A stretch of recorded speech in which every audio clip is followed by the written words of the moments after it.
Welcome to another episode of OG55. Today we're talking all about Walt Disney World. There is some news about a fifth gate, but is it really news? We're going to talk about it. We're going to break it down. We're going to analyze it up next on OG55.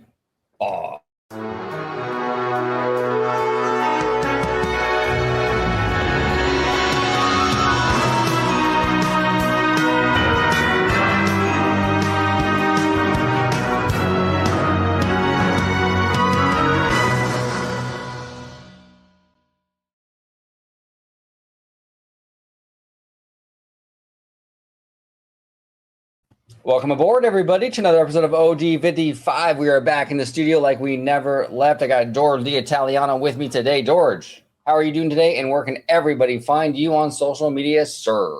Doing good, and it's always a great time doing these shows with you, bro. And if anyone would like to find me, you can find me, right here on Orange Grove 55 with Citrus Corner with all that sweet, juicy, but sometimes sticky Disney news and info. And you could also find me on my new YouTube channel, Citrico Central, sister channel to Orange Grove 55. There he is. All right, let's go ahead and dive right in. This is courtesy of Blog Mickey. Walt Disney World, fifth theme park approved by the Oversight District. No plans currently under review. This is from today, fresh off the press.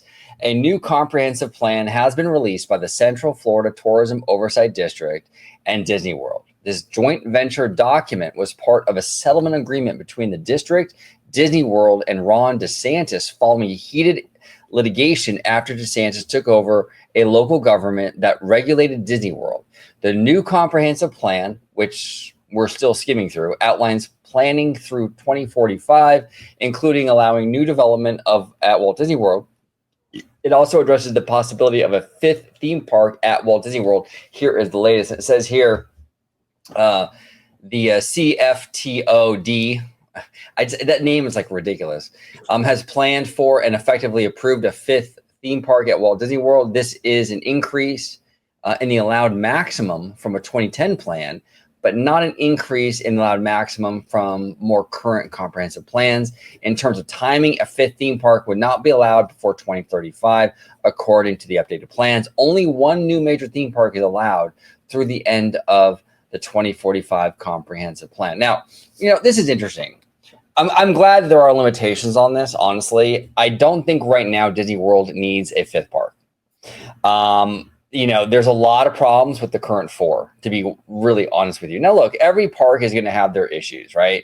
I'm not going to be out here and say that our California parks are perfect. But I mean, I think we're doing much better out here than they are out there in Florida. I mean, I think Disney World has been spread thin for a very long time. Adding a fifth park into that equation, I think, is really going to create even more of a mess. Let's get Hollywood Studios up to par. There's a lot of issues with that park. Animal Kingdom needs a lot more to do, even after Tropical Americas. We got Epcot that can use some stuff. Magic Kingdom needs a lot. I don't know. I think there's plenty of time to kind of, plus the current crop of parks before we even talk about a fifth park. And like I said before, too, and I'll take it over to you, George, but people only have so much time to spend on vacation. How many weeks can someone realistically spend at Walt Disney World? I mean, right now you have to block off a whole week, which is hard for a lot of families. And so they're going to add one more theme park after Universal just added another theme park. And that's not even on top of all the water parks. We're getting to a point now where families are not, seriously not going to be able to do all of it. What are you going to do? Can the average family take a month off of PTO to do all these parks? I mean, there comes a point where you start to cut into your own business. You know what I'm saying? But I don't know. A fifth gate would be exciting. I know it's the sexy headline. It's the thing that everyone kind of like, oh, wow. But is it the right move? I'm not so sure. What say you, George? For me, yeah, especially since I was an avid traveler to Walt Disney World for many years. I've been there more than Disneyland. Now I could actually say it's the opposite now that I'm a California local. But the thing with Walt Disney World is you have to look at it through a lens of it is a vacation resort complex. People tend to kind of dissect it and say, okay, if you just look at Magic Kingdom, you just look at Epcot, just look at Hollywood Studios, just look at Animal Kingdom, and so on and so forth. But in all retrospect, you have to look at the resort as a whole. Right. And for what is already in the resort, you're right. You need a minimum of 7 to 10 days to just crack the surface. And I do think that that could benefit to Disney's long-term plan, that maybe they would want to add more to the resort so it can entice people to come back to say, hey, we didn't get to do this, let's go do that, tying in, even if they wanted to do a few days over at Universal or SeaWorld or Busch Gardens or what have you. But right now, the state that the Walt Disney World parks are in is if you were to take Disneyland Park and basically break it off into multiple theme parks. That's what the parks are at Walt Disney World right now. There's like so many attractions, so many here that you can't really consider it as like full day parks. And this is why Disney is starting to add more projects into the roster. They're adding the Cars area in the place of Tom Sawyer Island and Rivers of America, which eventually will lead into Villains Land. They're changing up the Muppets Courtyard to Monsters Inc. Dino Land is becoming Tropical Americas. But if you even look at those projects, they are replacing. Right. They're not really what you call a heavy expansion. So when push comes to shove, you're still optimizing the same amount of time that you would be if these projects weren't going into effect.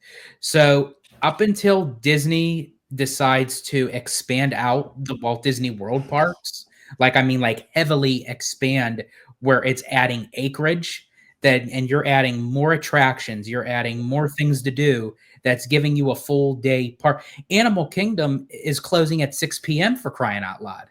It's like it's not even open up until nighttime, where you could actually experience the bioluminescent forest in Pandora. Well, and what's going to happen? And this is how could you ask for a fifth gate if you can't even get a full day out of Animal Kingdom? Right. And what is that going to do to, I'm very curious what DCA, when DCA gets Pandora, now it's not going to be the same exact land, but when DCA gets Pandora, and DCA can do nightly Pandora, you can go to Pandora every single night at DCA.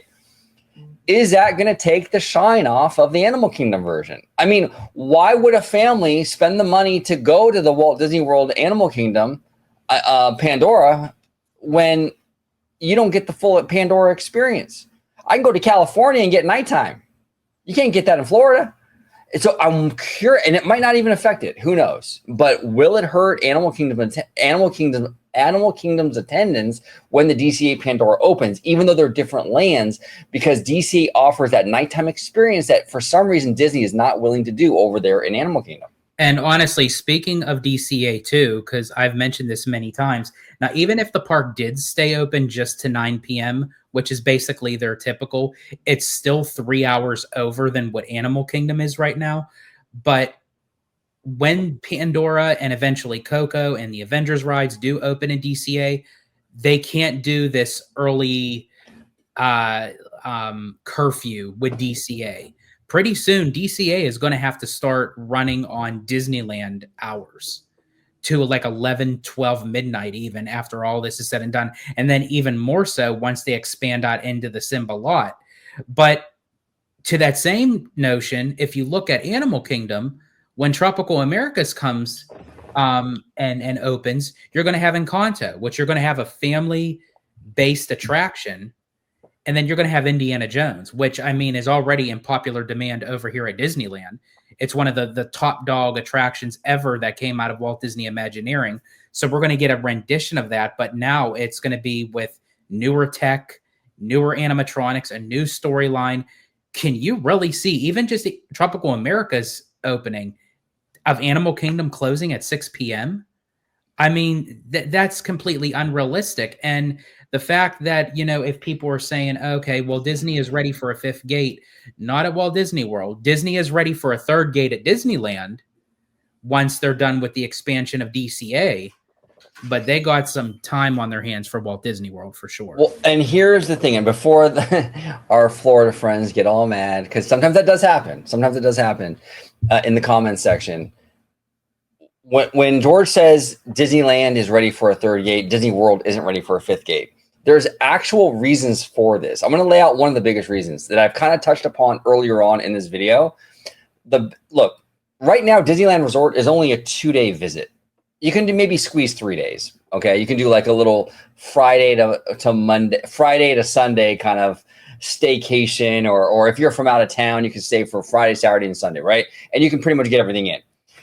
You realistically, a family can work with that. A family can realistically add another day or two even to that Disneyland vacation. Okay, there's room for growth there because realistically, you're still pretty low. You only have about a 2 or 3 day vacation spot.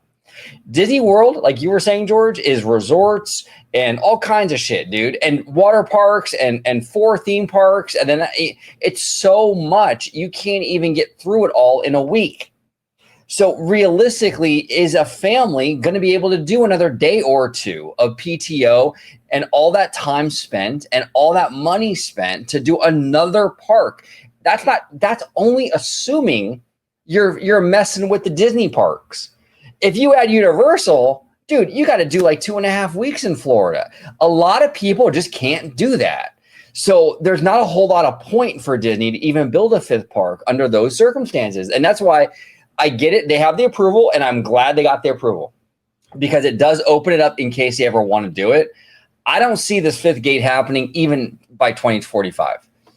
I think Disney knows unless they change their model with Disney World. If they do a different model where they don't depend on tourism, maybe, because then people aren't going there and having to live there for 2.5 weeks. If they do more of a local thing, locals, where people can come in and out like a locals park, that might work a little better when you have, because then you can kind of a la carte it a little bit, right? Like Disneyland does. But I don't know how, as a vacationer, you can realistically block off that much time. It's already hard. You know what I'm saying? And again, the existing parks that they already have, they need to be filled in first. Because if you have incomplete parks, which when I say incomplete, that is the goal, really, because Walt always said that he wants room for growth. He wants room to expand. So they will never be complete. So in a sense, you don't want them to be completed, but you still have to have fulfillment as the consumer, as a guest, that you're getting your money's worth, that you're getting a full-fledged day that you and your family can enjoy at these parks. And right now, the Walt Disney World parks are not there. So if you end up throwing a 5th gate into the mix, that's then taking off of the other 4 parks, because then you have to fill in some of the void for the 5th gate. So to me, I think it's just not time right now. No, it's not. And here's the thing. People always say Disneyland is the most stacked Disney park in existence. And it's true. It is. You get the most attractions, the most bang for your buck at Disneyland. And do you know why you get the most bang for your buck at Disneyland? Because for 40 years, if any new thing came to Anaheim, it had to go in Disneyland. We never had a second gate until 2001. So you had from 1955 until 2001, where anything Imagineering did and anything they wanted to put in California, it had to go in Disneyland. So that's why Disneyland is so packed, because everything had to go there. The reason why the Florida parks are skimpy is because you started building parks like it was Disney Magic Kingdom in 71. Epcot opened in 81? 82. Mm-hmm. Okay. Hollywood Studios was 89. Okay. And Animal Kingdom was 98. So after Epcot opened, it was off to the races. It was like less than a decade. They were really they were building these parks, and so now you had 4 parks to sort of place these new attractions in. But when you spread these ideas over 4 parks, it's spread really thin compared to Disneyland, where you have 40 years, anything Disney can dream up. And they wanted to do it in California. It had to go in Disneyland. That's why Disneyland has the most e-tickets. Because we didn't have DCA in the 70s, like almost like right out the gate, or even in the 60s. You had to wait. We had 40 years of plussing before DCA even came into the picture. Disney World didn't have that. And that's why anybody who has not been to Disneyland will automatically see Magic Kingdom as the top park. Which it is, as far as like on the roster and everything, which very well deserves. But just in comparison to Disneyland, that's why people don't understand. But then when they do experience Disneyland and then they go back to Magic Kingdom, they're like, oh my gosh, like we're getting gypped. This park is stripped within the shadow of Disneyland Park. There's like nothing in here. No. And yet that's what, and then in the same resort, you're asking for a fifth gate where I'm sorry, you have to add in some of the voids and gaps within the 4 parks that you already have before you even consider going to a fifth gate. And really, if you really think about it, I mean, there's always possibilities of like what the overall theme of the park could be, but you kind of already tapped into the main themes. You have Magic Kingdom, which is a castle park. You have Epcot, that's to pay tribute to Walt's City of Tomorrow and world culture. You have Hollywood Studios, which was based off of the movies of Hollywood, of Walt, starting off his career. And then you have Animal Kingdom, which was the love for Walt with animals and nature.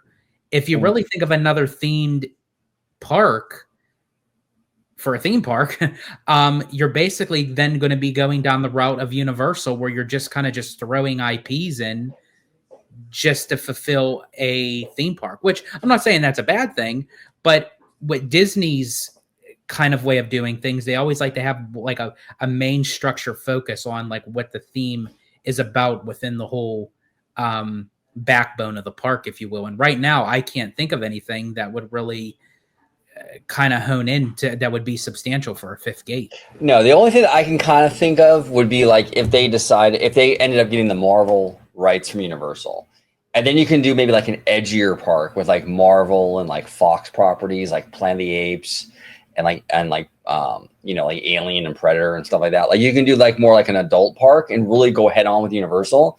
That could be something I could see, like Marvel, Fox. Cool. I could see that, right? If you want to throw in Simpsons, fine. If you can do it creatively, but like, yeah, you're right though, George. I mean, outside of getting the Marvel rights and doing that whole thing, like, what really could you do? Like, I don't know. But I mean, I think the fifth gate thing. Look, this is good news. I'm glad Disney has the flexibility if they want to do it, but they shouldn't do it anytime soon. Yeah, it would be disastrous for Walt Disney World. I don't think it'll help. I really, really don't. They gotta really plus the parks they have, and get those up to par, because a lot of them are lacking, Now for me personally, like I'm not a rides person. So like if I can go to Animal Kingdom, I can spend all day there and I'm fine. It does suck though. It closes really early. That does suck, especially for a vibes person. Like I want to experience those nighttime vibes, but like I'm not the normal visitor. Most people that go to Walt Disney World have kids or whatever. They want to do the rides, and there's not a whole lot of rides there, and a lot of these parks and Hollywood has whole area, like the animation courtyard, for example. Like you got to address that, that's a huge area. Yeah. I mean, literally you have the animation courtyard, you have all that expansion pad area behind the Star Wars launch bay. You have the Star Wars launch bay itself, which I feel like is completely useless over there. You have all that land that I know that they're utilizing the Star Cruiser area, I guess, for office space, I guess, for right now, I think. But essentially they could still move that off to a different location. You have all that land you could expand out for Hollywood Studios. Animal Kingdom is 500 acres already within the footprint, and there's so much more land surrounding it. It's like, just focus on getting those parks taken care of first. Yeah, I think that's a smart move. Absolutely, 100%, brother. But yeah, interesting stuff. Like I said, good news overall that they got that flexibility. But at the end of the day, though, don't do that fifth gate until you really, really, really need it. But George, any final thoughts before we get out of here? For me, the only last thing I do want to mention too is with this news, they might have added like a little bit of, different pieces of information. But overall, I just want to say that this was kind of already announced in the sense when Disney and DeSantis kind of squashed their beef with one another, and they basically came to terms of an agreement, and the Oversight District gave Disney basically the green light that if they wanted to do this, they can do so, because it would then fall under the line of saying that, if and when Disney does decide to do this, DeSantis can say, hey, I did that. I was responsible for that. And look, not to get political, but do you notice, and this is probably a huge coincidence, George, okay? Mm-hmm. I'm sure this has nothing to do with anything political, but isn't it funny how suddenly Disney and DeSantis's board can work together after the president? After how long? Well, after the election is over. Exactly. Like, it was such an ongoing battle. Yeah. But it's amazing how that works out. I guess it just is a coincidence. Yeah. Yeah. I'm sure it had nothing. We even say that with Disney, there's no coincidences. Well, I'm sure it had nothing to do with the fact that DeSantis was running for president and had to, kind of drum up the base, right? I'm sure it had nothing to do with that. No. I'm sure it was all legitimate, totally on the up and up, and totally legitimate and organic. And it just so happened to fizzle out when he was no longer running for president. Absolutely. Way to go, Ron. Anyway, George, where can everybody find you on social media? Absolutely. You can find me right here on Orange Grove 55 with Citrus Corner, with all that sweet, juicy, but sometimes sticky Disney news and info. And you can also find me on my new YouTube channel, Citrico Central, sister channel to Orange Grove 55. There he is. And follow Citrico Central on YouTube, and make sure you comment and subscribe to this channel, Orange Grove 55, if you are not already. Thank you so much for watching this episode. And until next time, see you later. Alligator. Thank you for watching OG55. If you aren't already, consider becoming a member today.